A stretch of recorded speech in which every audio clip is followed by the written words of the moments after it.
Sveiki visi. Dar kartą pafilmuosim, kaip darom dekorą, nes vieta įdomi, tokia baisiai nepatogi. Tai darysim šitą vietą ir šitą vietą dekoruosim. Šitą sieną balta lieka balta. Tai mes ją nusidažėm 2 kartus. Lubas irgi 2 kartus nusidažėm.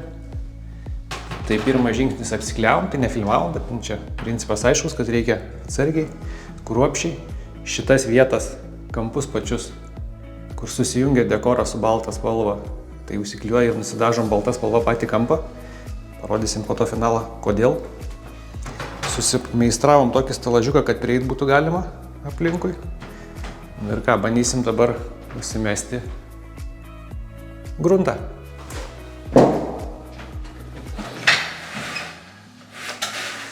Gruntuosim dviese, nes didelės sienos ir labai nepatogios, tai kad neužtrauktų, neuždžiūtų.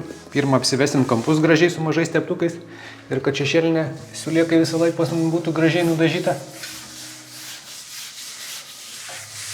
Tai pasiruošim iš karto. Šiaip šitą dekorą tai darom po vieną, bet čia labai nepatogu, tai jau geriau dviese. Mažiau rizikos. Ir darom dar kol nėra laiptų, nes po to statyti stelažus, tos dekorus daryti, apsikliuoti laiptus labai sudėtinga. O jeigu netyčia su laiptais kažkur įtrenks ar įdauž, tai mes galėsim labai lengvai šitą dekorą pasitaisyti.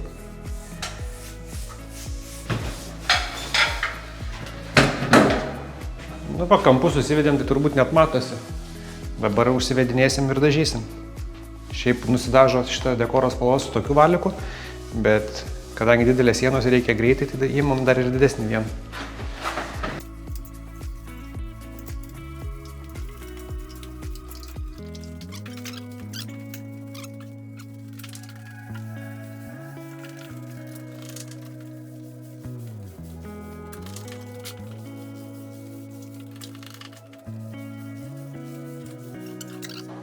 Nu va, gražiai nusigruntavo, viskas pavyko.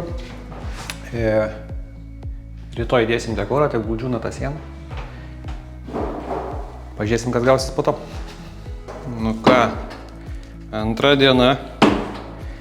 Dėsim dekorą, kažkaip gal nenukrisim nei kartą. Žiūrėsim.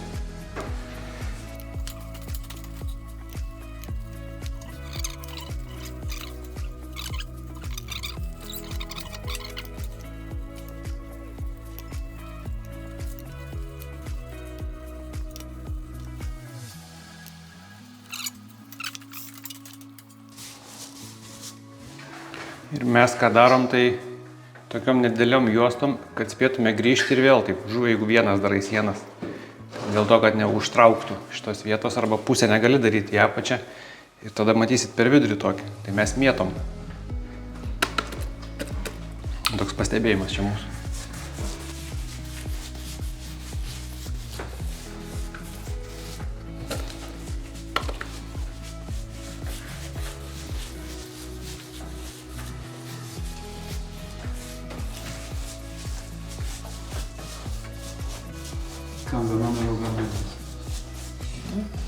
Iš bėdos ir vienas padaryti.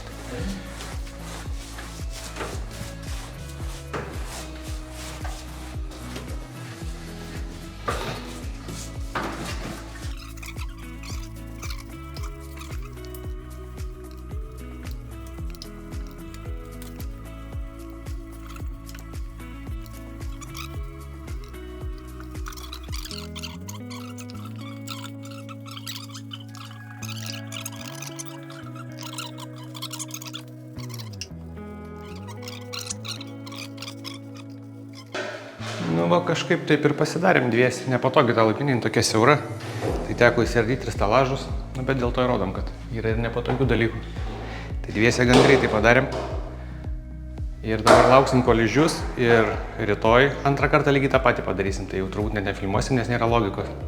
Gal po to tik tai finalą, kaip čia gaunasi viskas visumoj.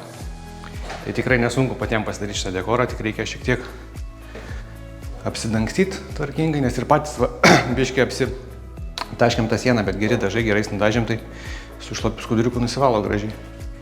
Tai reikia atsargiai. O šitai nėra sudėtinga. Nu ir finale gaunasi va taip. kai visą laiką dekorą labai sunku perteikti per filmavimo kamerą, bet esmę parodysim. Va, padarėm ir paslėptą apšvietimą, tai kai sutemsta dar gražiau atrodo. Jisai toks blizgus. Pabandom iš kitos pusės. Gražiai žiūrisi. Bandysim iš apačios parodyti. Iš apačios va taip atrodo. Aukšta laiptinė, tai buvo kas veikt padaryta visą dekorą, bet viskas gražiai gavosi kaip visą laiką. Tarpeliai gražus, nieks nieko nesugadino, laiptininkas gražiai sudirbo. Durys jau sudėtos. Gražu. Gerai yra, kad tas dekoras yra, jeigu kažkas vaikai ar kas įbrėžia, tai lengva pataisyti ir nesimato pataisimų. Tai mes visą laiką laiptinėse ir koridoriuose rekomenduojam pasirinkti kažkokį dekorą. O aš nepamiršau, kad pirmam aukšte irgi padarėm tą patį dekorą. Tai čia pirmo aukšto WC kambarys. Tai tas dekoras atsparus. Nenorėjom čia siaurinti su plytelėm nieko, tai padarėm su dekoru. Viskas gražu, smagu. Nu, gerai, parodysim paprastesnį variantą dekorų. Čia tiesiog iš glaisto padarėm. Nelabai matosi tamsu, nežinau, kodėl lempa neveikia.